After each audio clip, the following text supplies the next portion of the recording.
A paz do Senhor Jesus Cristo a todos, bem-vindos ao canal Evangelho Verdadeiro, uma visão analítica. Se você ainda não é inscrito neste canal, se inscreva e compartilhe esse conteúdo. Hoje eu gostaria de partilhar com vocês mais uma reflexão, cujo título é As Características do Chamado de Deus. E eu convido vocês para a gente fazer a leitura da Palavra de Deus no Antigo Testamento, no livro de 1 Samuel, capítulo de número 2, versículo de número 35. Eu suscitarei para mim um sacerdote fiel, que fará segundo o que está no meu coração e na minha mente, e eu lhe edificarei uma casa duradoura, e ele andará sempre diante do meu ungido. Bom, vamos iniciar aqui fazendo uma contextualização, para vocês não ficarem perdidos. Muitas vezes, alguns irmãos exercem atividade na igreja e afirmam que eles são chamados por Deus para fazer tal tarefa, ou seja, são vocacionados por Deus para realizarem tal tarefa. E isso muitas vezes não é verdade. Muitas vezes a pessoa está exercendo determinada atividade porque ela aspira tal posição ou tal atividade, ou então havia uma deficiência naquela área e os líderes resolveram fazer a alocação daquela pessoa para aquela área.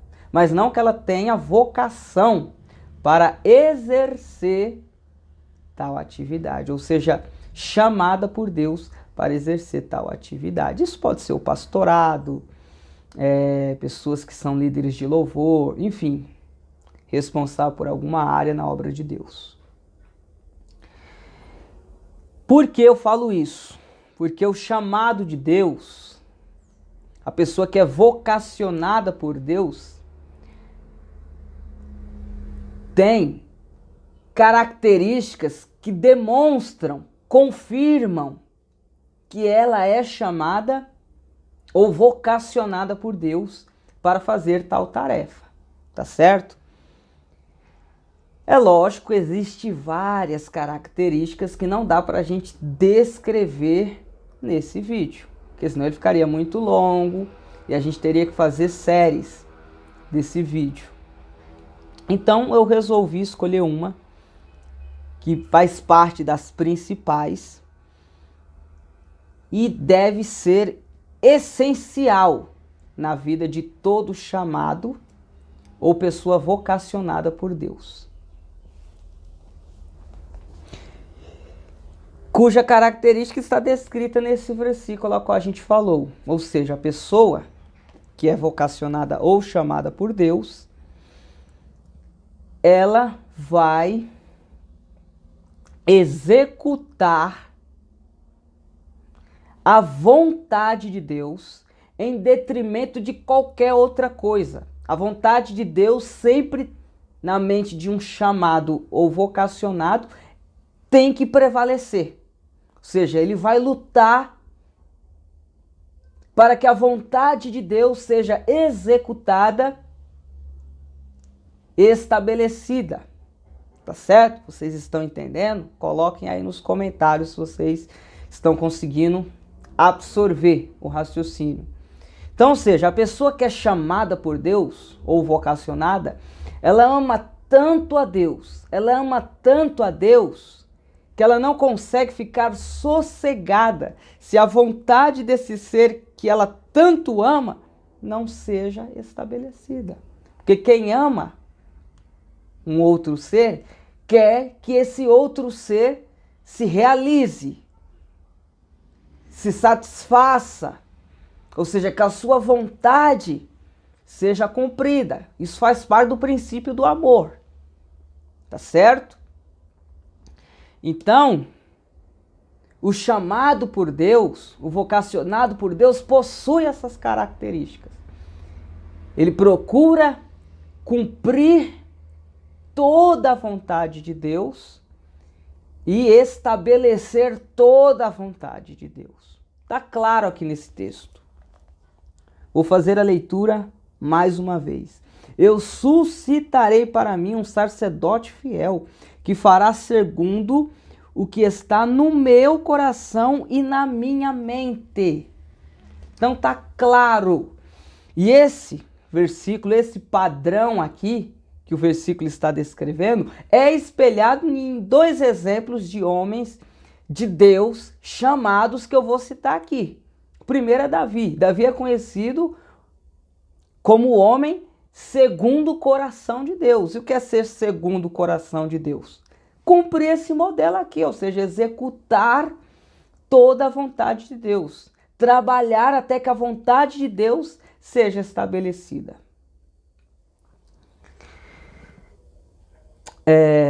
E Jesus Cristo, como o maior exemplo de todos, ele também espelha esse padrão aqui. Lógico que em 100%, né? Jesus, ao ser batizado, recebe o seguinte testemunho do céu: este é meu filho amado, a qual a minha alma se alegra ou se satisfaz. Por que Jesus recebeu tal testemunho? Porque Jesus cumpriu a vontade de Deus na sua forma mais intensa e completa. Por isso que ele recebe esse testemunho. Tá certo? Então está aí.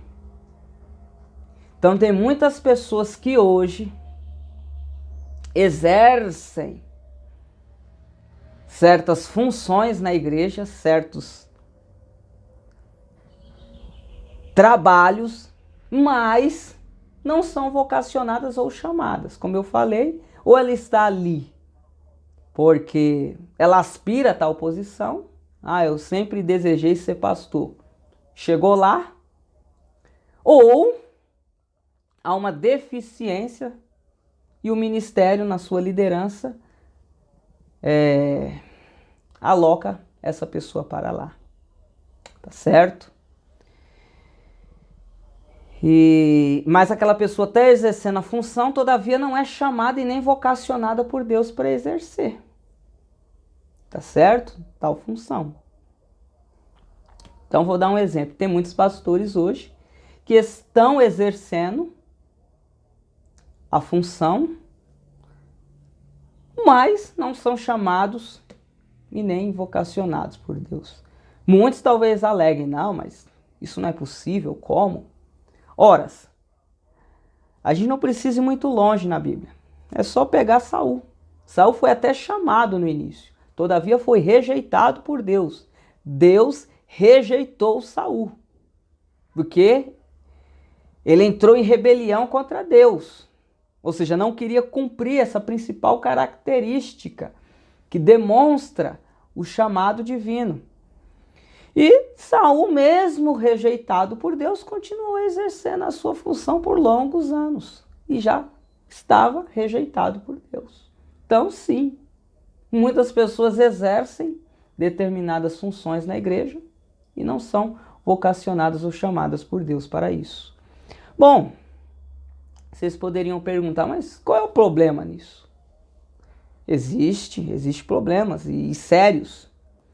Primeiro, para a pessoa que está exercendo. Por quê? Porque hoje a gente sabe que muitas vezes, isso já foi tema de lives e estudos passados aqui desse canal, que muitas vezes a pessoa está na igreja, afirma estar servindo a Deus na mente dela. Ela está servindo a Deus, todavia ela não está servindo a Deus. Por quê? Porque o seu comportamento, a sua condução dentro da casa de Deus não está em correspondência com os regimentos da palavra de Deus. E sim está inclinado aos regimentos de determinado ministério. Lógico que eu não estou fazendo apologia aqui para que vocês não congreguem em ministérios. Pelo contrário, a gente deve congregar em algum ministério, tá certo?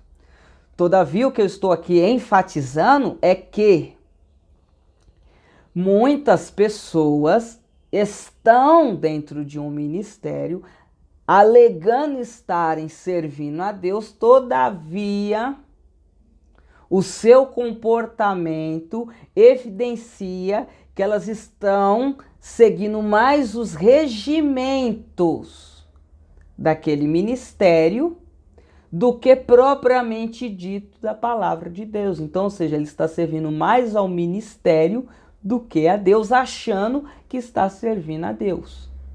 Tá certo? E isso é um grande problema. E isso a gente consegue exemplificar com esse caso que a gente está tratando hoje, que é a pessoa exercer uma função e não ter sido chamada para aquela função.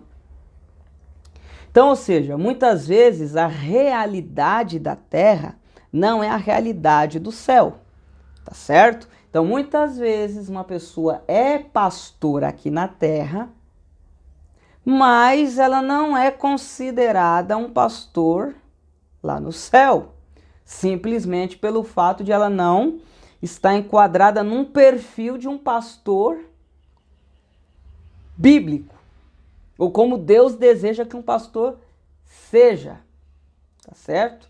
Então, muitas vezes a realidade da terra, as credenciais da terra não valem lá no céu, não são a mesma coisa do céu, tá certo? Então, muitos pastores estão sendo levantados hoje, mas eu estou usando aqui o exemplo do pastor, mas pode ser qualquer coisa, líderes de louvor, enfim, vocês estão entendendo. Mas para ficar mais didático, eu estou usando o exemplo aqui do pastor. Então, tem muitas pessoas que estão sendo levantadas como pastores pelos homens, são considerados como tal pelos homens, todavia lá no céu não é considerado. E qual é o problema? O problema é que a gente está na igreja para ser salvo. Então imagina, naquele dia, quando Deus chamar a sua igreja, e ele dá esse diagnóstico para a pessoa: olha, você não é um pastor, nunca foi. Você não seguiu o perfil de um pastor bíblico. Você não seguia o perfil de um pastor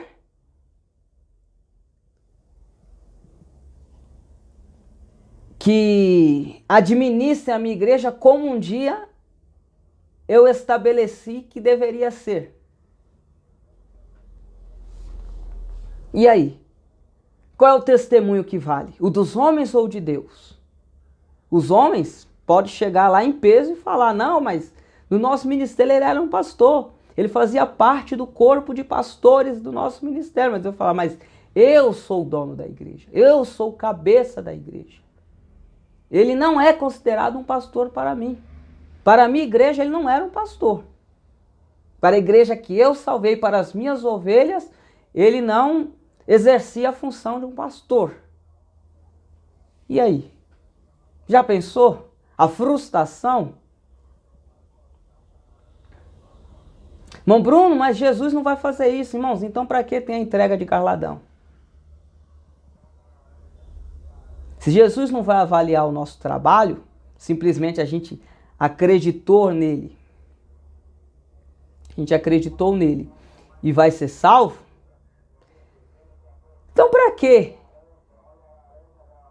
Ou seja, e não vai ter uma avaliação do nosso trabalho, então para que a entrega de galardão correspondente ao nosso trabalho? Não faz sentido. A Bíblia diz que vai ter entrega de galardão, então o nosso trabalho vai ser avaliado como bem a Bíblia descreve. Tá certo? Então imagina Deus avaliando nosso trabalho se a gente nem é chamado para aquilo. Está exercendo algo a qual a gente não tem vocação. Então é um problema muito sério para a pessoa que faz isso. E agora qual é o problema para o restante dos membros? O problema é que, como eu falei, uma das principais características de uma pessoa chamada, uma das fundamentais, tem que ter essa característica, é que ela vai executar a vontade de Deus, e não a dele, e não a do rebanho. Não é a vontade do rebanho que tem que prevalecer, ou a vontade do pastor que tem que prevalecer. É a vontade de Deus. E se ele não é vocacionado, essa característica não vai estar nele. Então as pessoas vão estar sendo guiadas ou pela cosmovisão do pastor, ou pela cosmovisão do povo. Olha só que interessante. A parte A do versículo: eu suscitarei para mim um sacerdote fiel. O que é fiel? Fiel a quem o chamou, fiel a Deus. Então a pessoa que é chamada, ela é fiel a Deus. Ela tem fidelidade não para com o rebanho, não para consigo próprio, mas para Deus que o chamou. Então olha só o perfil de quem é chamado, de quem é vocacionado por Deus. Então hoje a gente está vivendo um momento dramático da história do cristianismo por falta também de pessoas vocacionadas dentro da igreja. Pessoas que estão exercendo uma certa atividade, não porque são chamadas, não porque são vocacionadas, mas como eu falei, ou porque aspiravam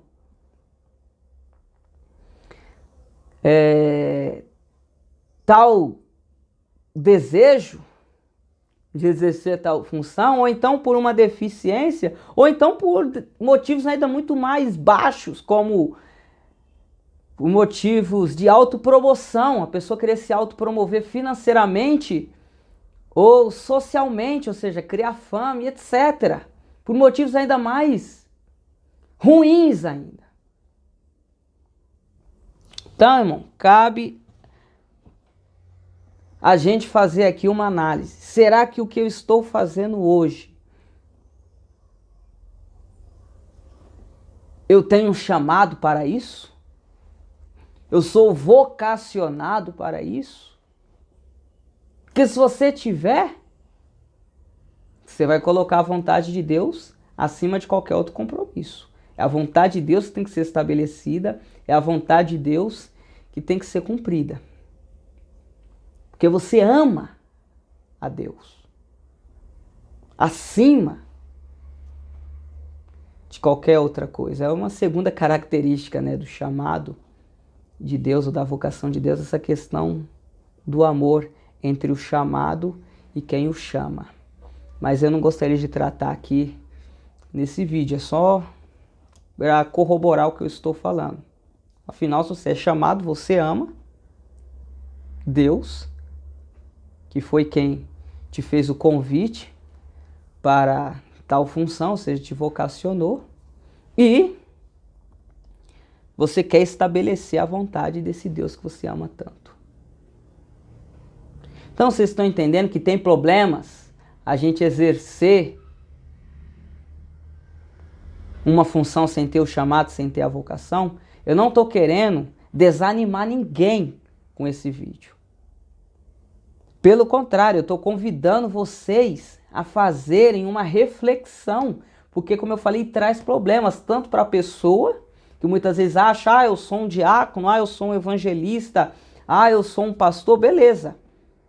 Pelo ministério, pela membresia, você tem essa credencial. Todavia, perante Deus, você não tem. Quando chegar lá, você vai ser frustrado. Porque na hora de você receber o galardão, na hora de ser avaliado o seu trabalho, isso vai estar na mesa. Então você tem uma consequência já de imediato para o próprio indivíduo, e você tem uma consequência para o rebanho a qual ele administra, ou para a qual ele está exercendo aquela atividade. Que no caso é que a vontade de Deus não está sendo estabelecida como deveria ser. Tá certo? Então, irmãos, tenham zelo por esse preceito que eu estou colocando aqui. Eu sei que muita gente ignora o que a gente ensina aqui no canal. Bom, isso não me assusta porque Jesus foi ignorado. E afinal, eu estou ensinando o que Jesus ensinou. Então, se Jesus foi ignorado e eu estou ensinando o que ele ensinou, é lógico que isso também vai ser ignorado, porque pertence a Jesus. Tá certo? Então, assim, pelo bem de vocês, não ignore. Pelo bem do irmão Bruno, isso não deve ser ignorado. Tá certo? Então, toda vez que você receber um cargo, analise. Eu tenho chamado para isso? Eu tenho vocação para isso? Porque vamos agora dar o exemplo do líder de louvor. A gente sabe que existe o verdadeiro louvor e o falso louvor.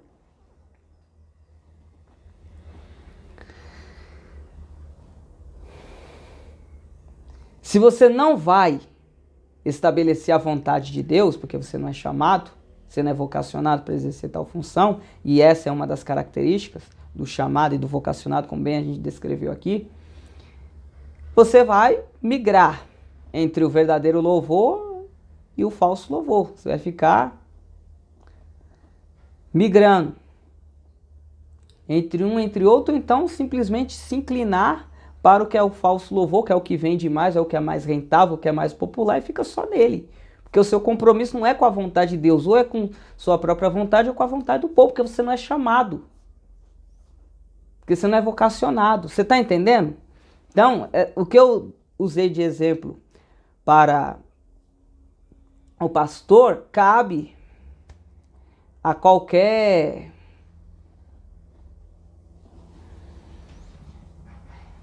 atividade realizada, para qualquer atividade realizada na casa de Deus. Tá certo? Então, irmãos, pensem com carinho nisso. Que Deus abençoe a cada um de vocês.